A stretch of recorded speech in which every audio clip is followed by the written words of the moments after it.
Friends welcome to Salmathechef। आज आमी south Indian dish सांबारेर रेसिपि निये हाजिर हयेछि। এই রেসিপিটা আমার কাছে রিকোয়েস্ট করেছেন আমার দর্শক বন্ধু মিস লক্ষ্মী মণ্ডল।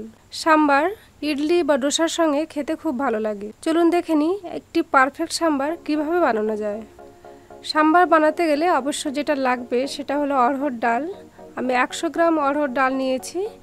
ডালটা ভালো করে ধুয়ে নিয়ে জলে 3 ঘন্টা ভিজিয়ে রাখবো।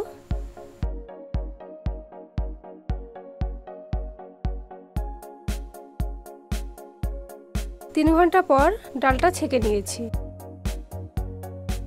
এবার সাম্বারের স্পেশাল মশলা বানানোর জন্য যে সমস্ত উপকরণ লাগবে সেগুলো দেখে নিই।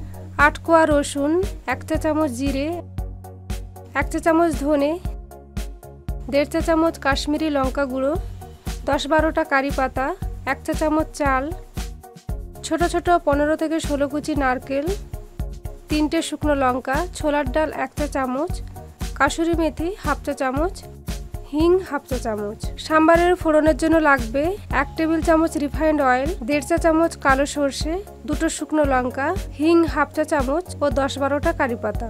তরকারির জন্য লাগছে 2টো মিডিয়াম সাইজ টমেটো কুচোনো, 1টা মিডিয়াম সাইজ পেঁয়াজ কুচোনো, 150 গ্রাম লাউ খোসা ছিলে নিয়ে ছোট ছোট টুকরো করে নিয়েছি, 100 গ্রাম ডাঁটা ছিলে টুকরো করে নিয়েছি। সাম্বারের প্রধান সবজি হলো লাউ ও ডাঁটা। এছাড়া আপনারা নিজের পছন্দের সবজিও নিতে পারেন। 2টো কাঁচা লঙ্কা কুচি, হলুদ গুঁড়ো 1/2 চা চামচ, আখের গুড় 80 গ্রাম, তেঁতুল 40 গ্রাম। তেঁতুলটা অল্প জল দিয়ে চটকে কাঁচটা নিয়েছি ও দানা ও শিরাগুলো ফেলে দিয়েছি। রিফাইন্ড অয়েলটা সব জায়গাতেই লাগবে। আমি টোটাল 5 টেবিল চামচ সাদা তেল নিয়েছি আর নুনটা স্বাদ অনুযায়ী ব্যবহার করব। প্রথমেই আমাদের সাম্বারের মশলাটা তৈরি করে নিতে হবে। আমি লো মিডিয়াম ফ্লেমে একটা প্যান বসিয়েছি। এতে 1 টেবিল চামচ সাদা তেল দিলাম। তেলটা একটু গরম হলে 3টে শুকনো লঙ্কা দিলাম। লঙ্কায় খুব বেশি ঝাল হলে 2টো ইউজ করবেন। লঙ্কাগুলো একটু কালো রং এসে গেলে ছোলার ডাল ও চালটা দিলাম। 30 সেকেন্ড মতো ফ্রাই করব। এরপর ধনে ও জিরেটা দিয়ে 10 সেকেন্ড ফ্রাই করে নিচ্ছি। রসুনের কোয়া ও নারকেল কুচি দিলাম। আরও 20 সেকেন্ড ফ্রাই করব। সাম্বারে রেডিমেড মশলা পাওয়া যায়, কিন্তু আমি বাড়ির বানানো মশলাটাই প্রেফার করি। এবার এর মধ্যে 8-10টা কারি পাতা ও কাসুরি মেথি দিলাম। কয়েক সেকেন্ড নেড়ে চেড়ে নিচ্ছি।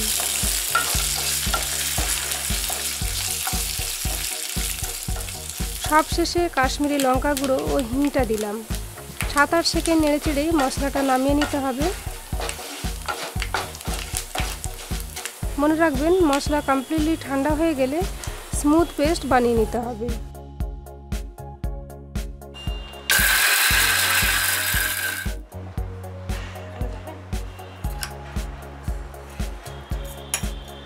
অল্প অল্প জল দিয়ে পেস্টটা বানিয়ে নেবেন।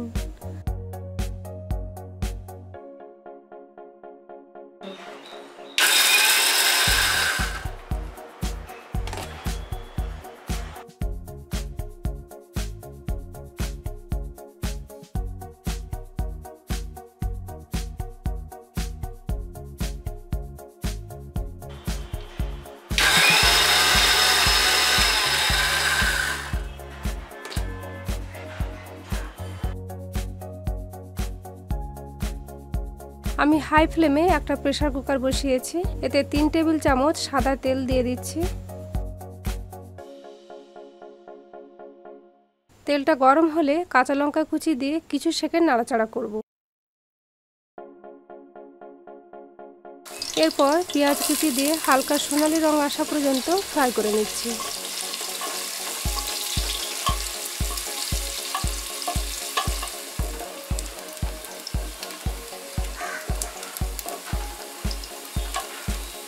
টমেটো কুচি দিলাম। একটু সফট হওয়া পর্যন্ত নাড়াচাড়া করব।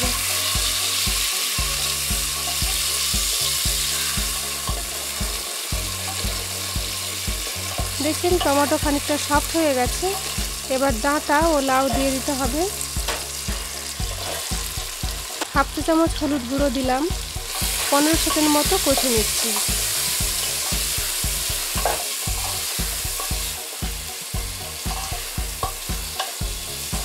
15 সেকেন্ড পর সাম্বারের জন্য তৈরি মশলার পেস্ট দিয়ে একটু কষে নেব।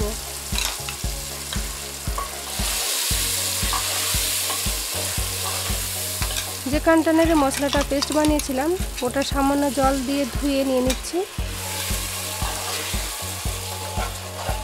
একটু কষে নিয়ে এর মধ্যে 1 চা চামচ ও 1/4 চা চামচ নুন দিয়ে দিলাম। মিনিট খানেক কষে নেব। 1 মিনিট কষানোর পর 1 লিটার 400 মিলি জল দিয়ে দিচ্ছি। ভেজানো অড়হর ডালটা এখন দিয়ে দিচ্ছি। ভালো করে মিশিয়ে নিতে হবে। নুনটা এই সময় চেক করে নেবেন, প্রয়োজন বুঝলে সামান্য নুন দিয়ে দেবেন। এরপর প্রেসার কুকারের লিড ও ভালভটা লাগিয়ে হাই ফ্লেমে 4 থেকে 5টা হুইসেল হতে দেবেন। 5টা হুইসেলের পর ফ্লেম অফ করে দেবেন। ভেতরের প্রেসার সম্পূর্ণরূপে রিলিজ হয়ে গেলে তবেই লিডটা খুলবেন। কুকারের লিডটা খুলে নেওয়ার পর ফ্লেমটা অন করে আবারও হাই করে দিয়েছি। তরকারিটা একটু ফুটে উঠলেই তেঁতুলের কাতটা দিয়ে দিতে হবে।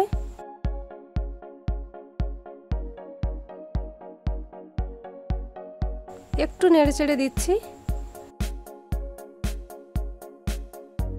এরপর গুড়টা দিয়ে দিচ্ছি।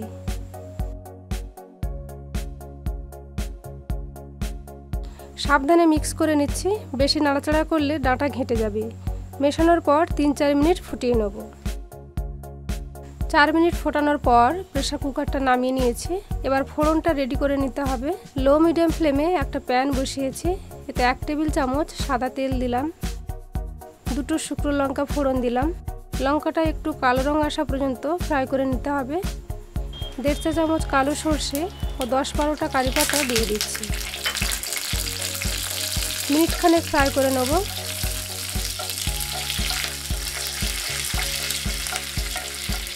হাফ চা চামচ হিং দিলাম। 8-10 সেকেন্ড ভেজে নিয়ে ফোড়নটা সাম্বারে ঢেলে দিচ্ছি।